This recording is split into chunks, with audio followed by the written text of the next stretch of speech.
Coming up on One Detroit, we'll visit some of Detroit's gems. We'll tell you all about the history behind Pewabic Pottery, plus a look inside the birthplace of Henry Ford's Model T. Also ahead, we'll take you to a neighborhood designated as a National Historic District. Plus, we'll visit a unique spot where you can enjoy outdoor adventures inside. And we'll tell you what's happening around town this weekend. It's all coming up next on One Detroit. From Delta Faucets to Behr Paint, Masco Corporation is proud to deliver products that enhance the way consumers all over the world experience and enjoy their living spaces. Masco, serving Michigan communities since 1929. Support also provided by the Cynthia and Edsel Ford Fund for Journalism at Detroit PBS. DTE Foundation is a proud sponsor of Detroit PBS. Among the state's largest foundations committed to Michigan-focused giving, we support organizations that are doing exceptional work in our state. Learn more at dtefoundation.com. Nissan Foundation, and viewers like you.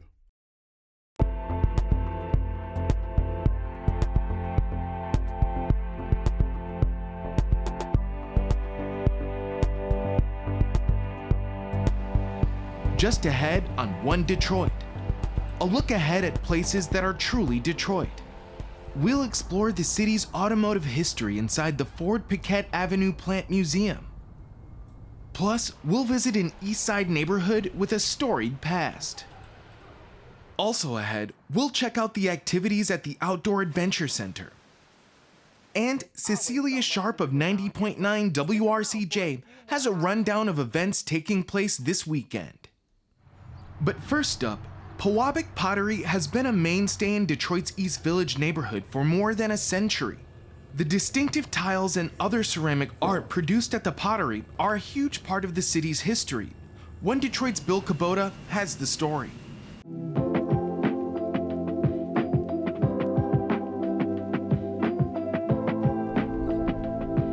A fixture on Detroit's east side on Jefferson and East Village, Pewabic Pottery, where you'll see a really old clay mixing machine. It was made very well back in 1912, and it's still operating today like a charm. Pewabic Pottery turning out ceramic vases, decorative and architectural tiles, a Detroit legacy that goes back to the turn of the last century. I think that's kind of the beauty of Pewabic is we started at a time where this was really popular throughout the United States, but we are really one of the oldest continuously operating historic potteries, so not many more left like us. Pewabic was thriving in the 1920s, part of the arts and crafts movement, a reaction to the industrialization sweeping the nation, especially places like Detroit. How to bring some humanity, art and beauty amongst all these machine-made things. Meanwhile, dental equipment supplier Horace Calkins created a kiln to fire enamel for porcelain teeth. Horace was a really good business person, and so kind of realizing that there was this entire new art trend growing within the city of Detroit known as China painting, he expanded his line of kilns into kilns for the firing of pottery. Calkins began working with a China painter, Mary Chase Perry. Our founder, Mary Chase Perry, later Mary Chase Perry Stratton, was born in Hancock, Michigan. Hancock in the Upper Peninsula with its copper mines, including a mine called the Pewabic.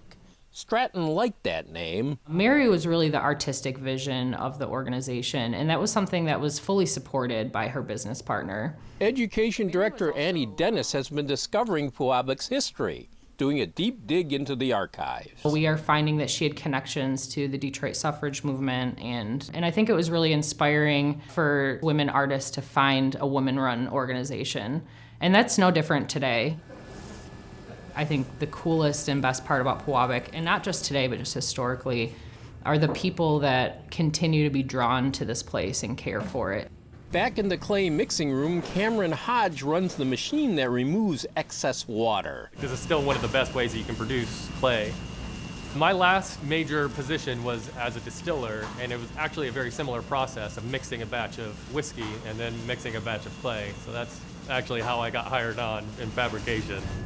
The molds that shape the clay, for a lot of projects, the process, pretty much the same as it's always been.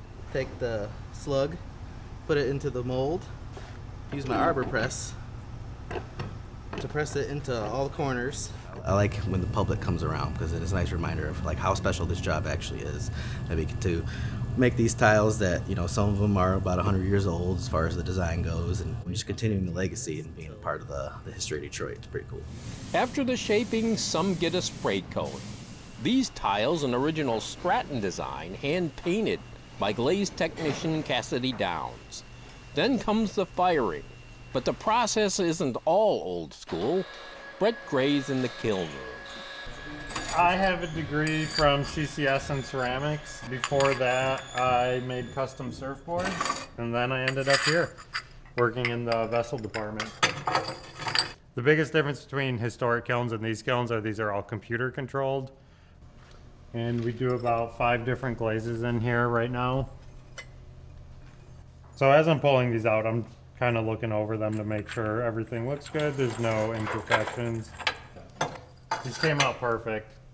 99% of the time they do. It's hard to talk about Pewabic glazes without starting with iridescent glazes because it's really what essentially helped to put Pewabic on the map well over 100 years ago. Glazes with an iridescent finish. So this is a before and after before it goes into iridescent.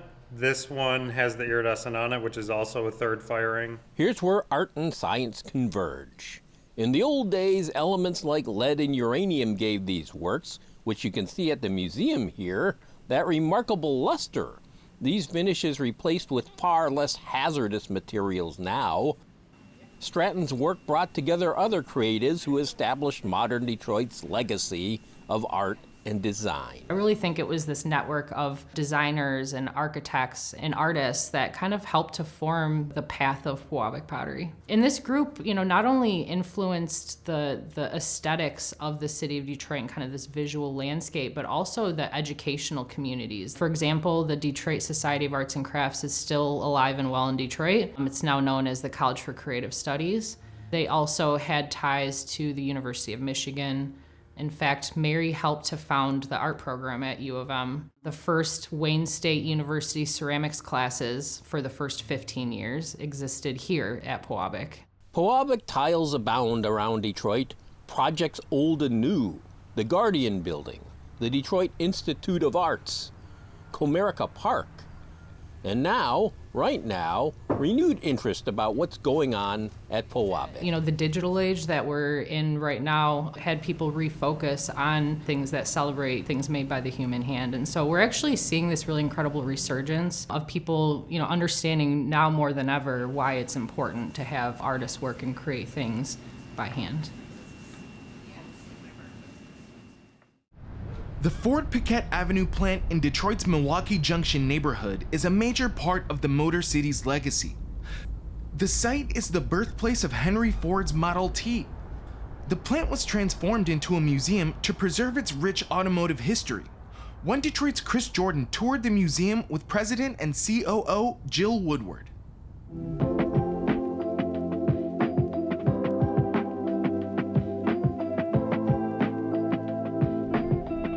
The Ford Piquette Avenue plant is really one of the most important historic sites for the automotive industry in the world.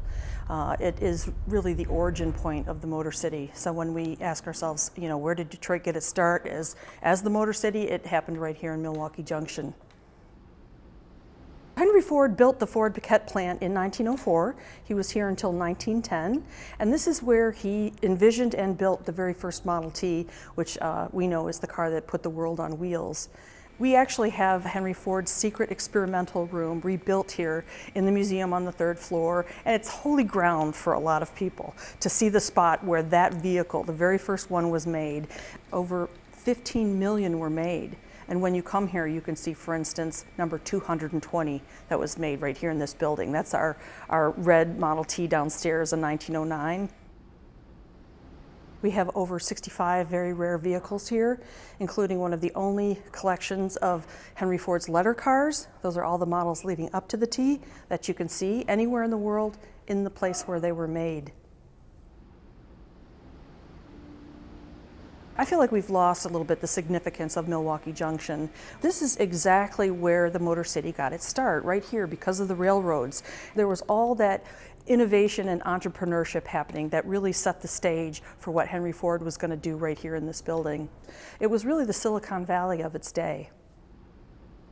When we think about Detroit and what it means to the rest of the world, I think our contributions are really summed up by places like this that contain our history that really went on to change the world. The Model T really changed the way we live and drive today. To have the birthplace of that vehicle here in Detroit preserved by chance and a lot of hard work is really a great gift.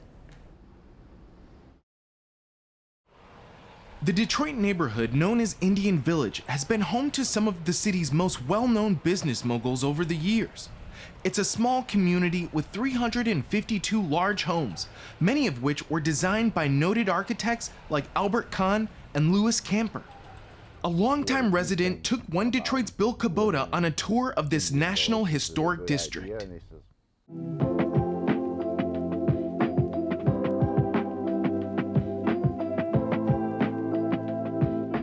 How you doing?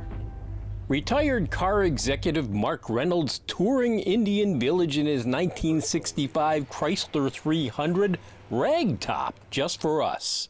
He moved here from the suburbs in 1997. I asked a manager I worked for, who was a lifelong Grosse Pointer, what did he think about living in Indian Village? Is it a good idea? And he says, well, it's always been there.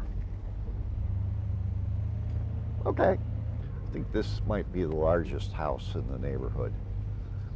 Bigsby Fales was the original owner, but it's about 12,000 square feet plus a carriage house. By the looks of it, Mr. Fales was a success. And that's probably built in the O's. Fales, an attorney for the Edison Illuminating Company of Detroit, DTE today, 10 years ago, Curb Detroit called the Fales mansion a big, stupid house. An overpriced, dilapidated mess. It's a showcase property now. This house here on the right, with the paint job happening and some window repairs, was the Scripps house of Scripps Publishing. Scripps, the family behind the Detroit News and the Detroit Institute of Arts. That house still has its ballroom on the third floor. You can see the rows of windows on the third floor. And it has an elevator, full-size passenger elevator. Up till maybe another 20 or so years ago, you had a lot of people getting these houses because they were really, really cheap, and they didn't either have the money or the knowledge to keep them up. We've been living here for 33 years, and when we bought our house, people thought we were crazy, but it's now worth so much money. But it is expensive to live here. It is expensive. These houses are old and they do require a lot of maintenance, but it's a labor of love. What's the makeup now? What are your demographics? Definitely middle class, because you can't afford to maintain one of these houses if you don't have some amount of money. They take a lot of work. It's about 50-50 as far as black and white. Recently, we've had some more wealthy people, especially from out of state, move in, and we've had $4 or $5 million sales. At the turn of the last century, this neighborhood emerged from a Detroit ribbon farm, a long strand of property emanating north from the Detroit River. A developer gave us what would be called Indian Village. Well, the city assigned street names. As the city was growing, they were looking for every name they could find. So we got Seminole, Iroquois, and another street adjacent to us is Seneca. So the realtors sort of gave it a nickname, and the nickname stuck. We have 3 blocks, 1 mile long, and all these beautiful historic homes. And I have to say that we don't own these homes, they own us. And we're just maintaining them for the next generation, maintain our heritage here in Detroit. Much of Detroit's heritage, car making. They call this the Edsel and Eleanor Ford Honeymoon Cottage, 6,000 square feet. A starter mansion for the son and daughter-in-law of Henry Ford. They later moved to much bigger digs in Grosse Pointe. other auto magnates lost to history. The Bobby Hupp House, Hupp Motor Cars, maker of the Huppmobile. The Hugh Chalmers House, the Chalmers Motor Company, acquired by Chrysler in 1923. All on the same street, homes with cooks and housekeepers. I have call buttons to call the help. I keep pressing them, but nobody comes. The Mark Reynolds House, more room, more rooms, more choices. Where do I want to sit outside? I have 3 different porches, so I take my choice. He's got a roof like few others in these parts, wood shingles bent to get that certain look. American thatch, it is wood shingles made to look like thatch from, a house somewhere in the Cotswolds in England. They were really expensive in the day and are shockingly expensive to fix now. Here you can find other varied roof styles, the mansard, the gable, the gambrel. You'll see eyebrows, dormers, columns, all sorts of columns, and turrets. This was the lumber baron's house, we call it. This has caught fire twice, and twice by lightning, and has been restored both times because... I don't see any lightning rods on that thing. I think that ball top. I guess that's a lightning ball. Yes. Romanesque revival style this has been called, 1906, designed by Louis Camper. He also did the Book Cadillac Hotel downtown. Well, this is one of the first architectural jobs by Albert Kahn. He started out doing homes before he became famous for his industrial work. Albert Kahn, known worldwide as the father of modern factory design, builder of Henry Ford's factories, the General Motors building, the Fisher building, hundreds of others. So there's maybe a dozen or more Albert Kahn houses in Indian Village. Another Albert Kahn creation, this landmark, the Liggett School. When Liggett moved to Grosse Pointe, the building turned into a Waldorf school in the 1960s. The Detroit Waldorf School is one of the oldest Waldorf schools in the country. A private school in the city when others left. The Waldorf method, experiential learning embracing art and creativity. An integrated program here from the start, it continues today. I think that people who are from the east side know about the school and have passed by it, but I don't know if everyone knows about this gem throughout the city. It just is a beautiful school, and most of our children think it's magical. The school home base for the annual Indian Village Home and Garden Tour held in early summer. This tour has been going on for 48 years. Walk, ride, take your own self-guided journey. Maybe check out the community garden and get inside some select homes. This home was built in 1914. This home is designed in the unique Asian-inspired arts and crafts style, which you probably didn't notice.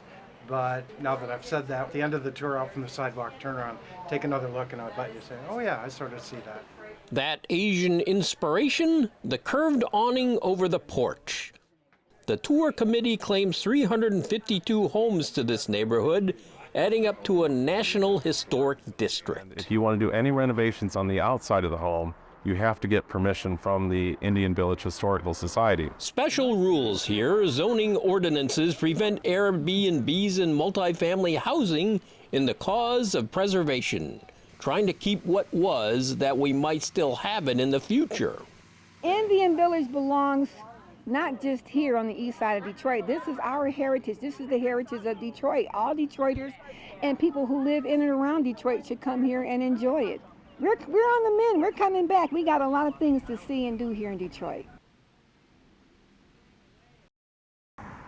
The Outdoor Adventure Center is a venue that offers activities like virtual kayaking, snowmobiling, and ATVing. The center is run by the Michigan Department of Natural Resources, and it brings the state's outdoor activities indoors. One Detroit contributor, Sarah Zintarski, visited the center to learn more about what it offers residents and visitors.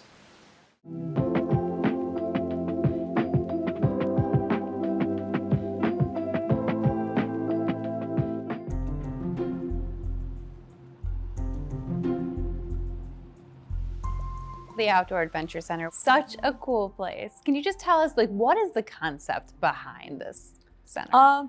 Basically, we do bring the up north downtown. So everything that you can see in the beautiful up north, we try to bring it here and expose people to our natural resources throughout the state.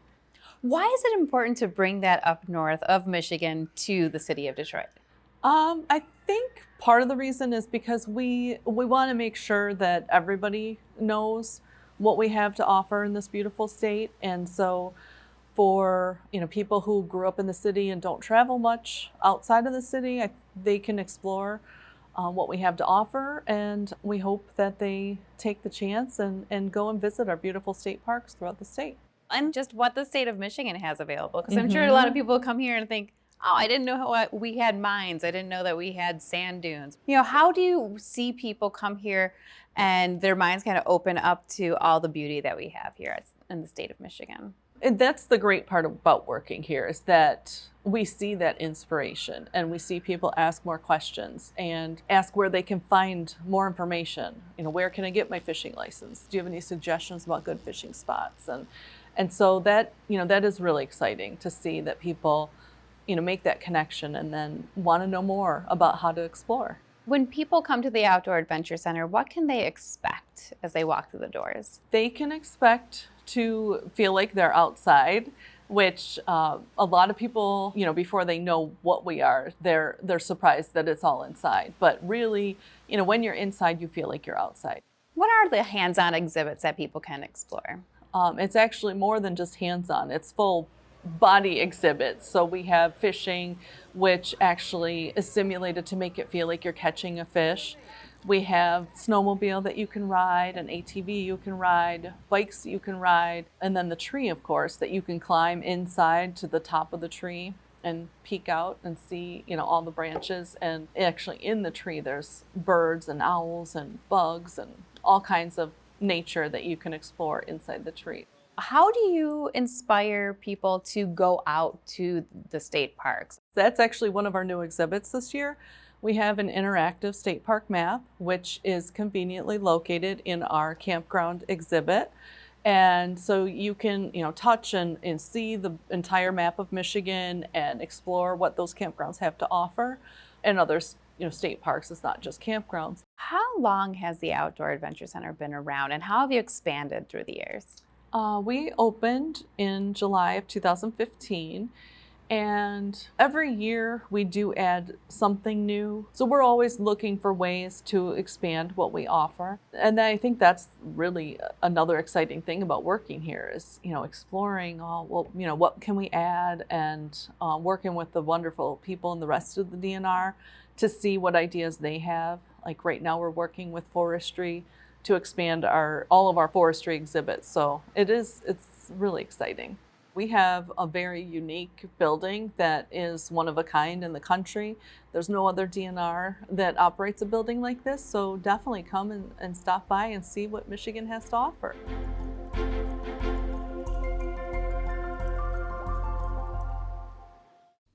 Summer isn't over just yet, and there are still plenty of outdoor festivals and other activities taking place in Metro Detroit. Here's Cecelia Sharpe of 90.9 WRCJ with today's One Detroit Weekend. Hey everyone, I'm Cecelia Sharpe with 90.9 WRCJ, here to let you know about some great events happening in Metro Detroit this weekend and beyond. Friday is the MS Taste of Generosity at the Royal Oak Farmers Market.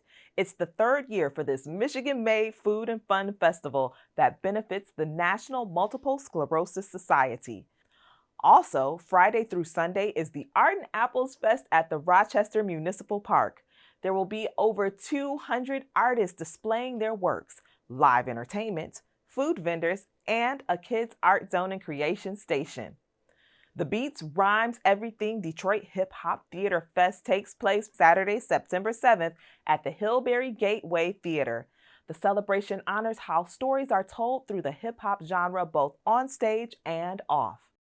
Saturday through Sunday, it's the Old Car Festival at Greenfield Village. It's our country's longest running antique car show, and you couldn't have it in a better setting than among the beautiful old buildings and homes throughout the village. Starting Saturday, September 7th through September 14th is the Trenton Art Festival, where you can see 10 new murals created on the sides of buildings throughout downtown.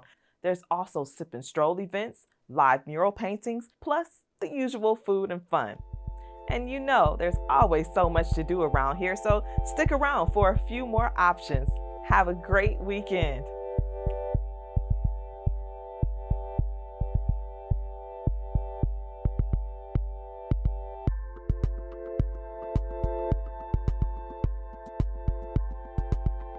That'll do it for this week's One Detroit.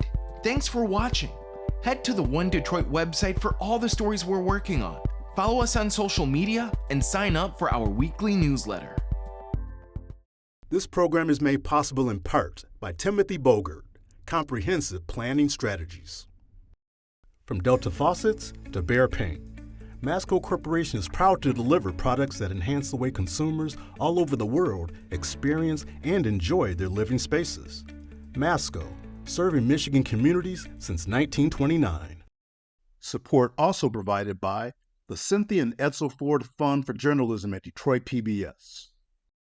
DTE Foundation is a proud sponsor of Detroit PBS. Among the state's largest foundations committed to Michigan-focused giving, we support organizations that are doing exceptional work in our state. Learn more at dtefoundation.com.